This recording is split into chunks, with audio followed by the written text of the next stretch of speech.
আসসালামু আলাইকুম রহমতুল্লাহ নাহমাদুহু ওয়া নুসাল্লি আলা রাসূলিহিল কারীম আম্মা বাদ। এই দর্সে আমরা 56 থেকে 60 নম্বর কায়দা নিয়ে আলোচনা করব।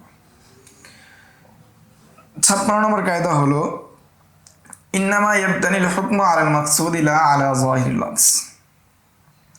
যে হুকুম সেটা নির্ভর হয় তার উদ্দেশ্যের উপর, শাব্দিক যে শব্দ আছে সেটার উপর নির্ভর হয় না। এরূপ মুরাদিফ কায়দা ইতিপূর্বে গিয়েছে।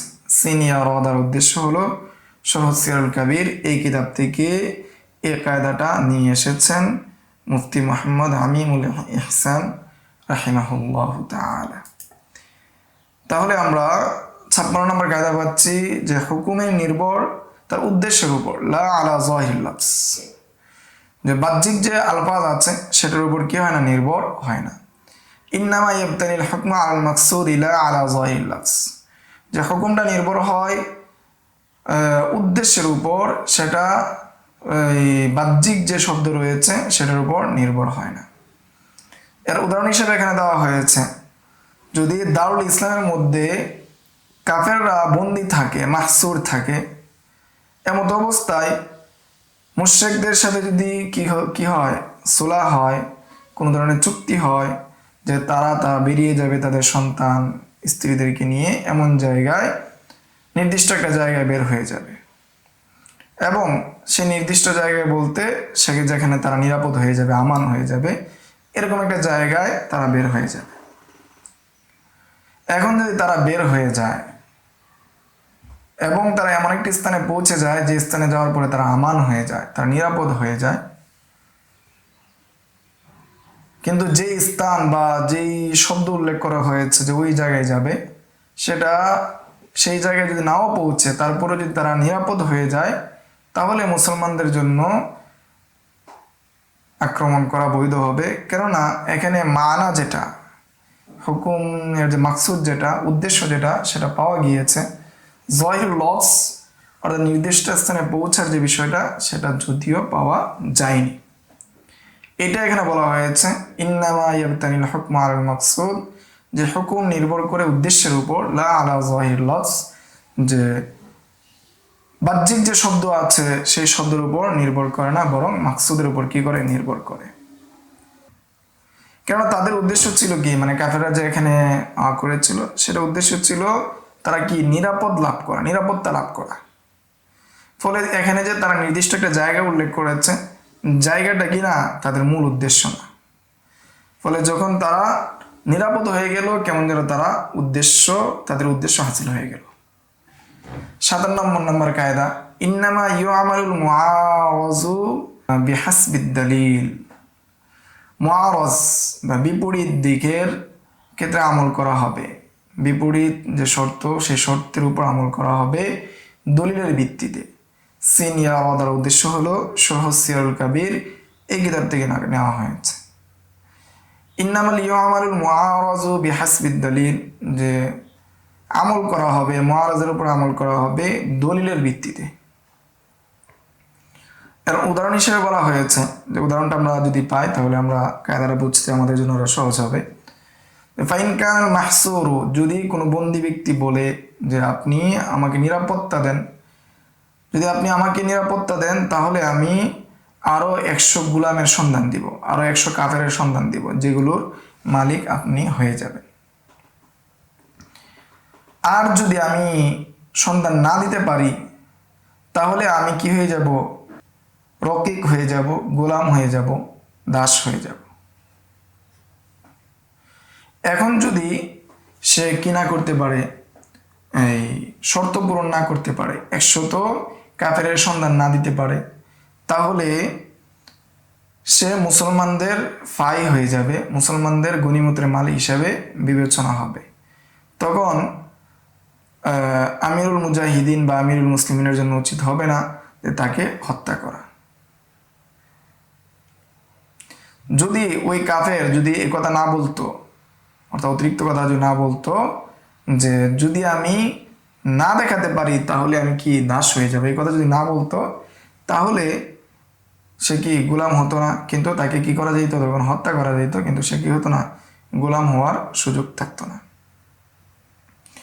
যেহেতু সে শর্ত পূরণ করেনি, মুআরাজ যে দলিল, সেই দলিল পাওয়া যায়নি, অতিরিক্ত যে বিষয়টা সেই বিষয়টা পাওয়া যায়নি, এই জন্য বিপরীতের যেই অবস্থা রয়েছে, যে দলিল রয়েছে, বিপরীত যেটা রয়েছে সেটা না পাওয়া যাওয়ার কারণে বিপরীত দিকের যে দলিল আছে সেই দলিলের ভিত্তিতে মুআরাজের উপর আমল করা হবে।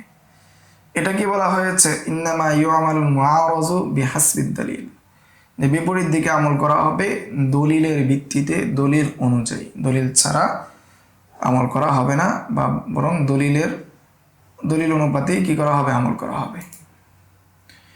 58 নম্বর কায়দা, কায়দাতুল ইসারি ফিল কুরবি লা ইয়াজুজু। কুরবুন বলা হয় আল্লাহ তাআলার নৈকট্যতা, আল্লাহ তাআলার ইবাদত, যার মাধ্যমে আল্লাহ তাআলার নৈকট্যতা হাসিল করা যায়, এটাকে বলা হয় কুরবুন।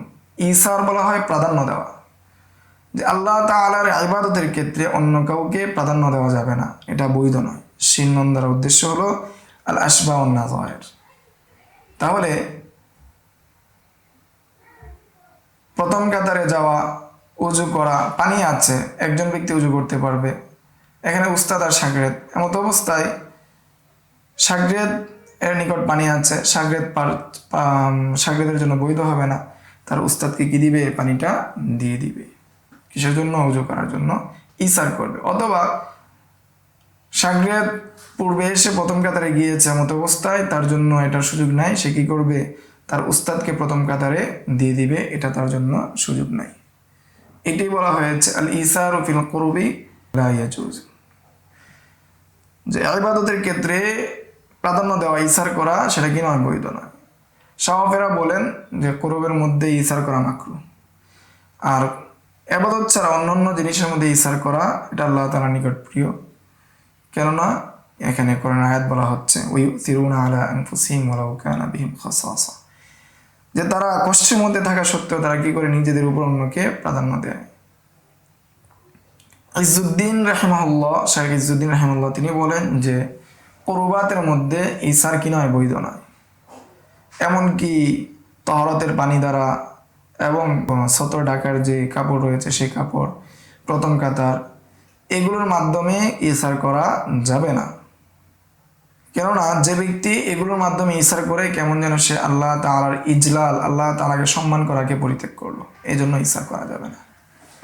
কিন্তু সুফিয়ানে কেরামগণ বলেন যে কেউ যদি তার উস্তাদ বা বড় ব্যক্তির ক্ষেত্রে পানি অথবা কুরবাতের ক্ষেত্রে ইসার করে, এই ক্ষেত্রেও সে সওয়াব পাবে। কেননা মানদাল্লাহ আলাল খায়রি কাফাইলি, কেউ যদি ভালো কাজের পথ দেখায়, সে ভালো কাজ করার মতো সওয়াব পায়। অনুরূপভাবে উস্তাদকে সম্মান করা, এটাও একটা কি? ইবাদত। সেই হিসাবে সে কি পেয়ে যাবে? সওয়াব পেয়ে যাবে। এটা সুফিদের কথা।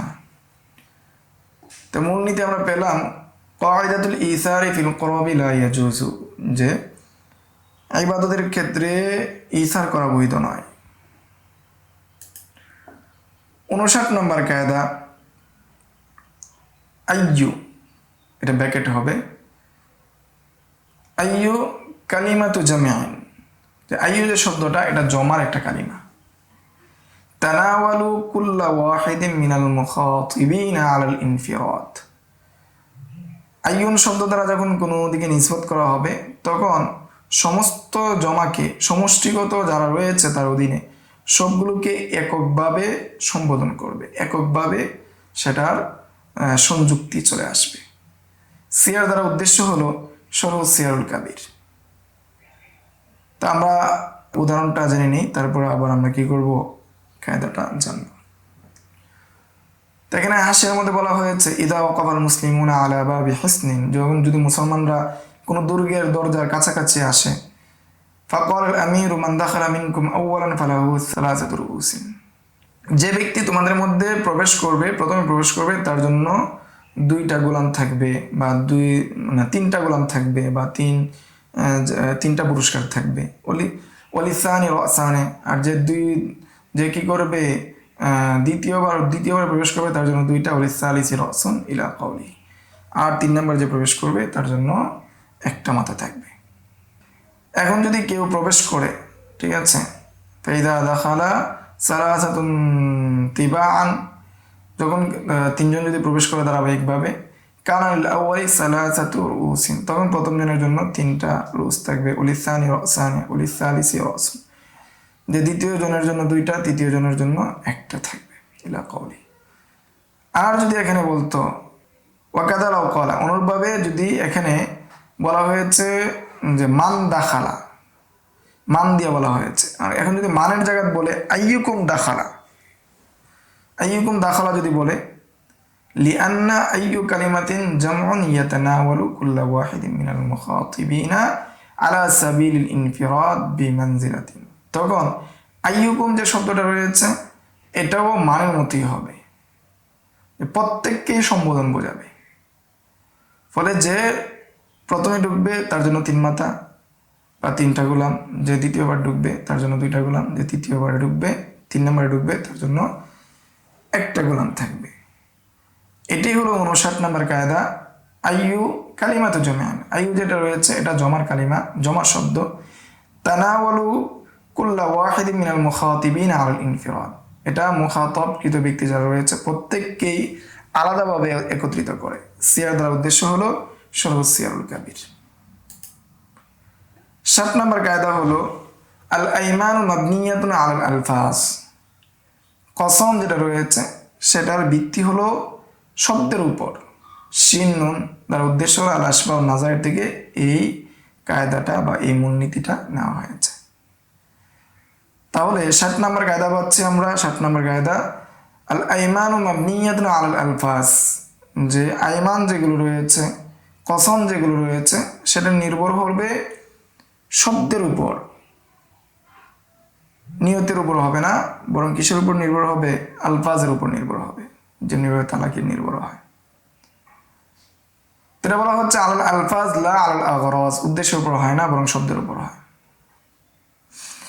উদাহরণস্বরূপ বলা হয়েছে কোনো মানুষ যদি কারো উপর রাগান্বিত হয়, রাগান্বিত হলো, অতঃপর সে কসম করলো যে সে তার জন্য কি করবে না, কোনো পয়সা দ্বারা কোনো কিছু ক্রয় করবে না। পরবর্তীতে সে যদি দিরহাম দ্বারা ক্রয় করে তাহলে সে হানেস হবে না, কেননা সে লফস বলেছিল বিফালাসিন, কিন্তু সে ক্রয় করেছে বিদিরহামে। যেহেতু লফস এখানে ভিন্ন, ফালাস একটা শব্দ, দিরহাম আর একটা শব্দ, সেই জন্য সে হানেস হবে না, কসম ভঙ্গকারী হবে না। অনুরূপভাবে কেউ যদি কসম করে সে 10-10-এর মাধ্যমে ক্রয় করবে না, কিন্তু সে 11 অথবা 9 এর মাধ্যমে ক্রয় করেছে, তাহলে এর মাধ্যমে কি হবে না, হানেস হবে না, কেননা উদ্দেশ্য এখানে জিয়াদত অথবা কি কম, সবটাই উদ্দেশ্য ছিল, কিন্তু আলফাজ ছিল 10। আইমান শব্দটা ইয়েমিনের বহুবচন। ইয়েমিনকে ইয়েমিন বলা হয় এই জন্য কারণ আরবরা যখন কসম করত তখন তারা এক হাতকে, তারা ডান হাতকে ডান হাতের সাথে মিলিয়ে কসম করত, এই জন্য ইয়েমিনকে ইয়েমিন বলে। আর ইয়েমিনের জমা হলো আইমান। তো ইয়েমিনের শাব্দিক অর্থ হলো আল কুওয়া, শক্তিশালী করা। এই জন্য ডান হাত যেহেতু অধিক শক্তিশালী, এই জন্য ডান হাতকে কি বলা হয়, ইয়েমিন বলা হয়, যেহেতু ডান হাতের শক্তি কি বাম হাতের শক্তির চেয়ে বেশি। শরীর পরিভাষায় ইয়ামিন বলা হয় ইবারাতুন আন আকদিন কওয়িয়্যিন বিহি আজমুল হালিফি আলাল ফি'লি ওয়াত তারকি,